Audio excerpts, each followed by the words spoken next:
1, 2, 1, 2, 3.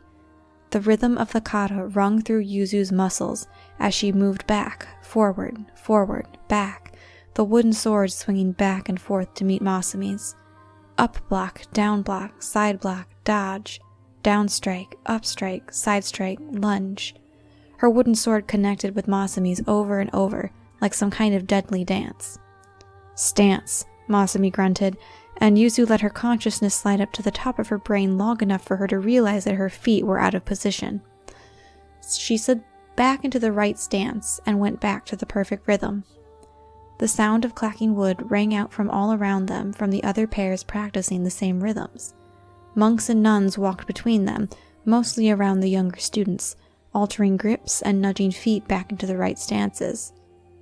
Grip, Yuzu said, noting that Masami's hands were creeping a little too high on the sword again. She altered accordingly and returned to the striking and parrying. You're getting faster, Masami said. We practice this every day, Yuzu said. It's easy to memorize, but ultimately useless, right? Yuzu just nodded. Masami's eyes didn't meet hers, and she didn't try to match gazes. They were both too focused on their swords. Yuzu stepped back in her dodge part of the form, and then swung her sword down from over her head to start her turn striking. It was pretty useless, she thought. They had practiced this form every day for as long as she had been here, almost 5 years. It was too rigid, too formulaic. It would be absolutely useless on a battlefield where your opponent wouldn't be playing nice and following the prescribed stances. They weren't allowed to do freeform sparring until they were 15. Masami's eyes flickered briefly, then she pressed forward a bit more than she was supposed to. Want to go practice somewhere else, she said. If we're leaving soon, we should keep ourselves sharp for the road, yeah? Yuzu hesitated, meeting Masami's closer blade with a bit of a fumble, but she managed to parry correctly. She and Masami were the oldest students in this block, so they sometimes tried to slip off towards the woods to practice on their own. The nuns mostly forgot they were supposed to be there, at least sometimes. But today... Yuzu's mind flickered to the shape in the woods they had seen the night before. She still wasn't sure what that had been. None of the monks or nuns had said anything to any of them the morning after, so no one had told on them. In that case, who had been watching them? Yuzu? Is something wrong? Yuzu came back to herself, shaking her head softly. Oh, sorry, she said. She glanced at the students behind them, almost fumbling a block. Perfect lines of children in beige and gray tunics with brown belts, all with the same prescribed ponytail for practice time, doing the same thing, over and over and over and over again. She felt like she was choking. Okay, she said in a rush of frustration. Let's go. Masami grinned with a flash of teeth. They did a few more blocks and parries, scooching themselves closer to the edge of the trees with each repetition. As soon as they were close enough, Masami ducked into the foliage. Yuzu only hesitated a second before following. In the daytime, the forest wasn't quite as scary. Masami led the way into the sun-dappled trees, ducking under foliage and holding branches back to let Yuzu through. Yuzu's stomach twisted a tiny bit as she realized that Masami was taking them the long way around towards the shrine. That was where they would normally sneak off to.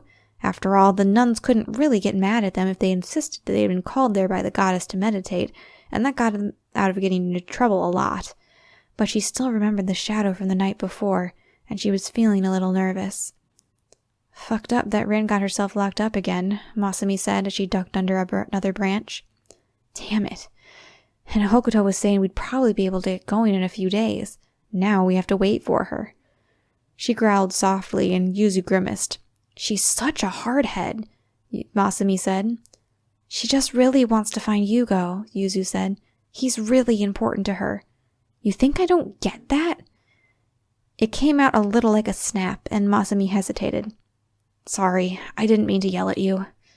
Yuzu shook her head. Masami offered her hand to help Yuzu up a boulder, and she took it to clamber up after her. It's fine. It's really hard not hearing from your dad much, right? Masami shrugged. They didn't say anything else as they slid down the boulder and made their way towards the shrine. Masami held the branches back for Yuzu to pass through. She stepped out into the circle, hearing the water trickle through the grooves in the stone. Everything sparkled like gems in the sunlight. The flowers sprouted between rocks, and around the shrine streamed a glow.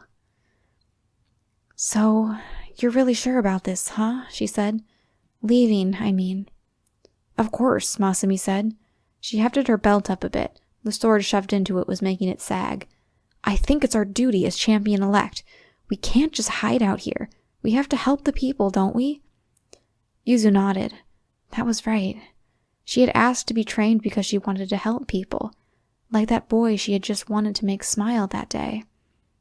"I'm actually a little surprised that you want to wait for Rin," Yuzu said.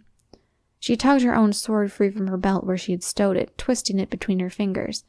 She heard Masumi's feet slide across the grass and whipped around just in time to catch the blow. Masumi always tried to catch her off guard. They fell into a much different, more variable rhythm of attacks and parries. Masumi was really trying to hit her, as hard as she could. If these were real swords, Yuzu would have been glancing at death with some of Masumi's quick strikes. She matched them, though, forcing Masumi to dance a few steps back before spinning back for another blow. "Of course," Masumi said, between huffs of breath. "We need all the extra hands we can get, and Rin's wind powers are more than useful." Yuzu laughed. "You think like a soldier," she said. "The nuns will scold you." Masumi grumbled, and Yuzu dodged the stab for her stomach, dancing around Masumi's attack.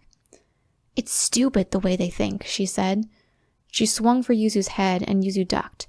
Masumi blocked Yuzu's leg strike and then pressed her advantage. "They don't teach us strategy or how war works. They just make us do practice sequences, teach us basic school subjects, and make us meditate." She changed her voice to sound like a very poor, whiny impression of Mother Himika. "The champion must simply appear when they are needed. The champion simply must appear when they are needed. Leave the war making to the common folk. We'll tell you where you need to stand. It's fine." Yuzu giggled. It sounded so bad, but she could tell it was Himika so easily. She twisted around Masumi's next attack. Masumi was getting faster. She was catching on to Yuzu's attack pattern. Yuzu made a bit of a whisper toward the flowers on the ground, asking them to grow a little faster than normal. Masumi swore when she tripped over them, and flashed a grin at Yuzu. "Playing dirty already? All right, then," she said. She shifted her sword to one hand and dove her other hand into the bag at her waist, flicking the small diamond into the air. The clear stone froze in midair, and then began to spin, catching the light and refracting it in all directions. Yuzu swore softly as the light briefly blinded her. The stone followed her every movement in an attempt to keep disrupting her vision. It was luck that made her able to draw her sword up to match the next attack. The flowers under her feet blossomed as she stumbled back. She encouraged them to grow thicker under Masumi's stance, make it harder for her to stand. Masumi swore as she stumbled, and Yuzu glared through the light of the diamond enough to lunge forward. She caught Masumi off balance. The swords clacked together, and she slid down it with her own blade until hers came to a shuddering stop just under Masumi's chin. They hung there for just a second, and then their centers of gravity remembered exactly where they were in space, and they squeaked as they both tumbled to the ground. Yuzu's head rung for a moment.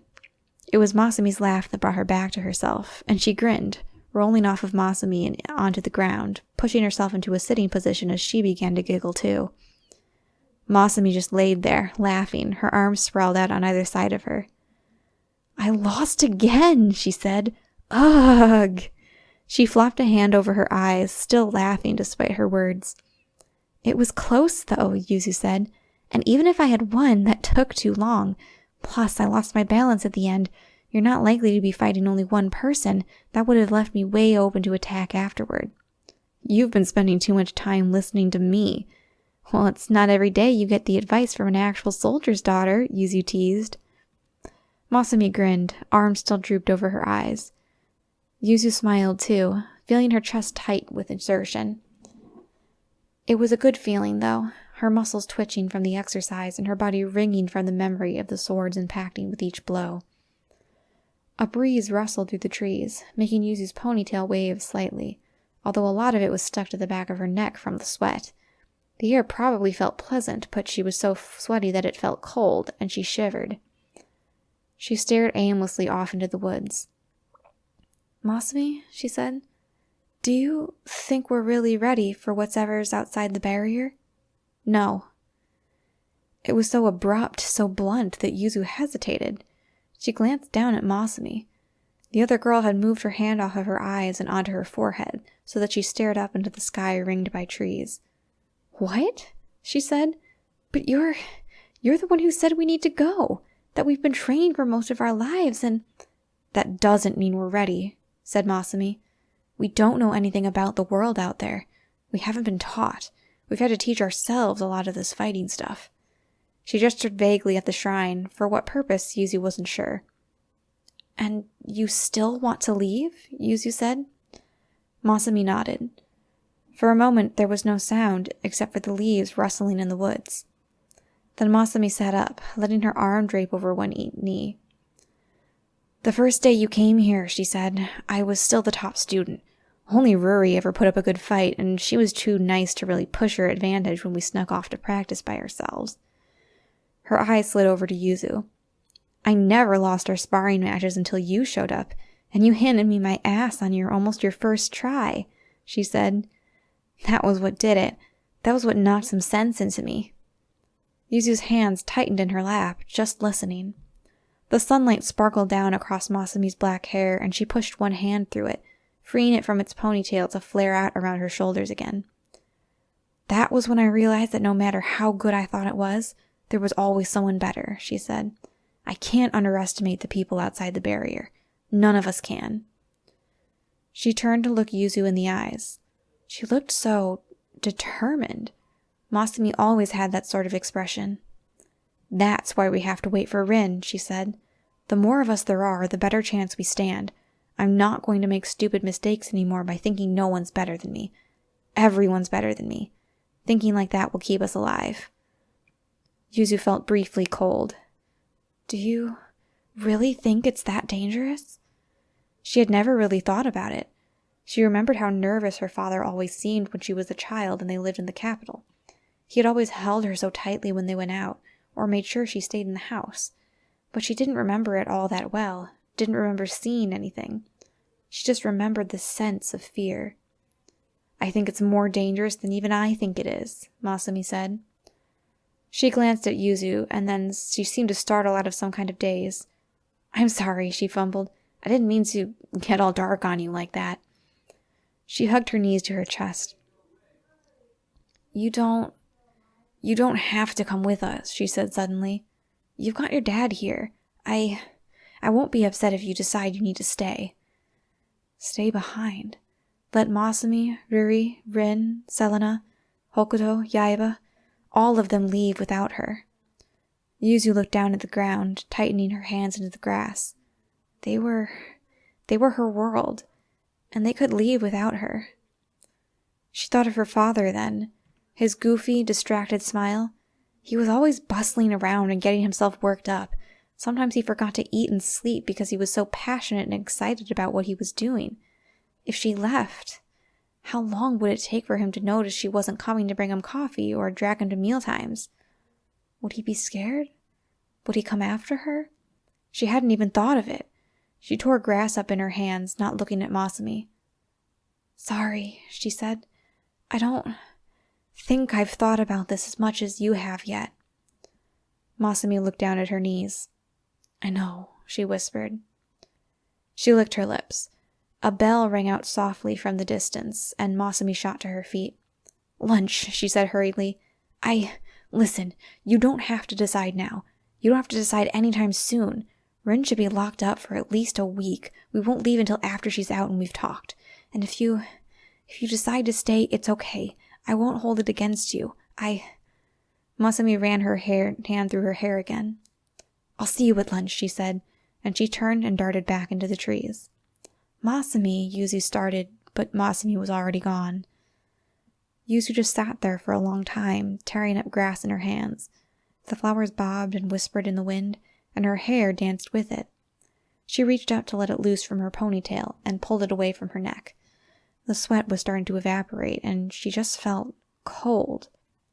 She didn't want to stay here, where nothing ever changed and no one ever seemed to care, where time was frozen and she had no idea how she could earn the right to become the goddess's champion. She didn't want to leave and make her father stay up late nights worrying and wondering. So, Goddess, she thought, what should I do? What do you want to do? Yuzu gasped, surging to her feet and gripping her sword at the voice. There was someone standing in the woods, watching her. Her heart jumped and she swung her sword out in front of her, taking a stance. They were tall and cloaked, barely more than a lumped shadow. She could see the curve of a chin and tan skin, but nothing else under the hood. The figure raised their hands. "Sorry," they said with a faint, feminine voice. "Didn't mean to scare you." Yuzu's heart still thumped in her chest. "Who are you? What are you doing here?" Yuzu said. "Were you listening to us?" Us?" The woman seemed confused, tilting her head. Yuzu's heart started to calm, and she blinked a few times, trying to get her bearings back. The woman raised just her left hand then, and a thick silver bracer glinted in the light, clamped tightly around her white sleeve. A pilgrim bracelet. She must have gotten it from the nuns. They were rare, but sometimes pilgrims found their way here to pay tribute to the goddess. Yuzu let her sword droop. She had gotten so scared. "I really didn't mean to frighten you," the woman said. "I'll stay over here, don't worry." Yuzu swallowed, trying to get her head to stop spinning. What did you mean when you asked, what do you want to do?" she said. "If you weren't listening to me talk to my friend—" "That?" The woman thought for a moment. It seemed like the question to ask. Yuzu's lips parted and her brow furrowed. "What does that mean?" The woman shrugged. "Sometimes I see people and I know what question they want to be asked." That sounded incredibly specific. Specific enough to be a blessing. Yuzu opened her mouth, thinking that she would ask. "That's a beautiful bracelet," the woman said. "Do you take good care of it?" Yuzu's question was startled out of her mouth, and she glanced down at her bracelet in the shock. "I mean, yes," she said. She looked back up. The woman wasn't standing there anymore. Yuzu's heart leaped up into her throat. She spun, sword outstretched, ready to take on anything that came at her. But nothing happened. The shrine was quiet, except for the faint trickle of water, and finally Yuzu let her sword fall back to her side, her skin trembling ever so slightly. "Did I imagine it?" she whispered. The wind whistled past her ears, and for a moment she thought she heard a voice come with it. "You might want to stay here. For a bit, at least. Things might start changing here faster than you know."